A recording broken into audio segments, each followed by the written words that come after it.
الحمدللہ رب العالمین والصلاة والسلام علی سید المرسلین اما بعد فاعوذ باللہ من الشیطان الرجیم بسم اللہ الرحمن الرحیم۔ عربی میں ایک اسماء عدد کا سبق آتا ہے اور اس کا استعمال بھی زیادہ ہوتا ہے اور اس کا یاد ہونا ضروری ہے۔ اس کے کچھ قاعدے ہیں، اس سبق کو یاد کرنے کا آسان طریقہ ہے انشاءاللہ عز و جل وہ اب بیان ہوگا۔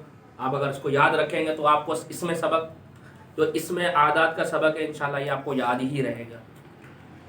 سب سے پہلے ہم یہ بیان کریں گے اس میں عدد خود کیسا آئے گا۔ اس کے اعتبار سے ہم نے اس میں عدد کو استعمال جو ہے اس کو ہم نے 6 حصوں میں تقسیم کریں گے، یعنی 6 پوائنٹ بنائیں گے تاکہ ہمیں اس میں سبق کا جو اس میں عدد کا سبق ہے وہ آسانی سے یاد ہو جائے۔ اس کا جو پہلا پوائنٹ بنے گا وہ بنے گا 1 اور 2 والا، واحد اور اثنان۔ اب واحد اور اثنان کا جو عدد ہے یہ ہمیشہ مطابقت قیاس، یعنی جس کے لیے 1 استعمال ہوا یا 2 استعمال ہوا جیسا وہ ہوگا ویسا ہی، یعنی مذکر کے ساتھ ایک مذکر واحد آئے گا، مؤنث کے ساتھ واحدتن آ جائے گا، مذکر کے ساتھ اثنانی، مؤنث کے ساتھ اثنتانی، یعنی پہلا پوائنٹ یہ ہوگا 1 اور 2 کے بارے میں، یعنی مطابقت قیاس۔ دوسرا پوائنٹ ہے ہمارا 3 سے لے کر 10 تک، 3 سے لے کر 10 تک، 3 سے لے کر 10 تک کا جو اس میں عدد استعمال ہوگا وہ ہمیشہ خلاف قیاس استعمال ہوگا، یعنی اگر معدود مذکر ہے تو اس میں عدد مؤنث، اگر اس میں عدد معدود مؤنث ہے تو اس میں عدد مذکر، جیسے ثلاثۃ رجال، رجال مذکر ہے تو ثلاثہ کیا ہے مؤنث ہے۔ یہ لے کے 3 سے لے کر 10 تک یہ ہمارے 2 پوائنٹ ہو گئے۔ تیسرا جو ہمارا پوائنٹ ہے وہ صرف 11 اور 12، یعنی احد عشرہ، اثنا عشرہ۔ احد عشرہ اور اثنا عشرہ تو اس میں 2 جز ہوتے ہیں، 1 اور 10 11 بنتے ہیں، 2 اور 10 12 بنتے ہیں۔ اب 11 اور 12 میں دونوں جز اس کا معدود کے مطابق ہونا ضروری ہے، یعنی اگر مذکر ہے تو احدہ بھی مذکر آئے گا اور عشرہ بھی مذکر آئے گا، اگر وہ مؤنث ہے تو احدہ بھی مؤنث آئے گا اور عشرہ بھی کیا آئے گا مؤنث آئے گا۔ احدہ عشرہ رجلاً، احدی عشرۃ امرأۃ۔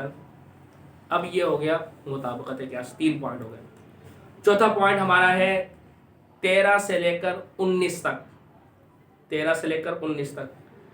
13 سے لے کر 19 تک کو جو یاد کرنا ہے آپ نے کہنا اس میں پہلا جز خلاف قیاس، جس طرح 3 سے لے کر 10 تک تھا، پہلا جز خلاف قیاس اور دوسرا جز وہ مطابق قیاس ہوگا، کیونکہ جو 13 ہے یا 14 ہے یا 15 ہے یہ 10، 3 اور 10 13، 4 اور 10 15، یعنی 3 سے لے کر 19 تک کے جو اسماء اعداد ہیں یہ پہلا جز خلاف قیاس، دوسرا جز مطابق قیاس۔ جیسے آپ نے کہنا ہے 13 مرد، تو آپ کو ثلاثۃ عشرہ رجلاً، پہلا جز ثلاثۃ وہ تھا مؤنث اور عشرہ کیا ہے مذکر، یہ ہو گیا مطابق قیاس۔ اگر مؤنث ہے تو آپ کو ثلاث عشرۃ امرأۃ، یہ ہمارے 4 پوائنٹ ہو گئے۔ 5واں پوائنٹ ہم رکھیں گے 21 22، 31 32، 41 42، 51 52، 61 62، 71 72، 81 82، 91 92، یہ پورا ایک پوائنٹ۔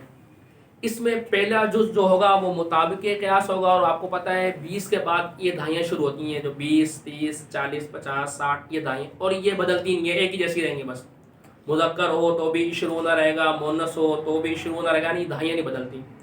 اس لیے کہہ رہے ہیں کہ جو پہلا جز ہوگا 21 22 وہ ہوگا مطابق قیاس، دوسرا جز تو اپنی حالت پر رہے گا۔ یہ ہمارے 5 پوائنٹ ہو گئے۔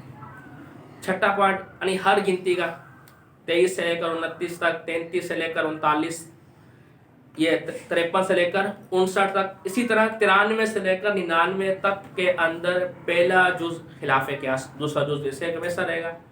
تو اس طرح ہمارا اسماء عدد کو کس طرح استعمال کرنا وہ ہمارا پورا مکمل ہو جائے گا، یاد کرنا اور آسان بھی رہے گا۔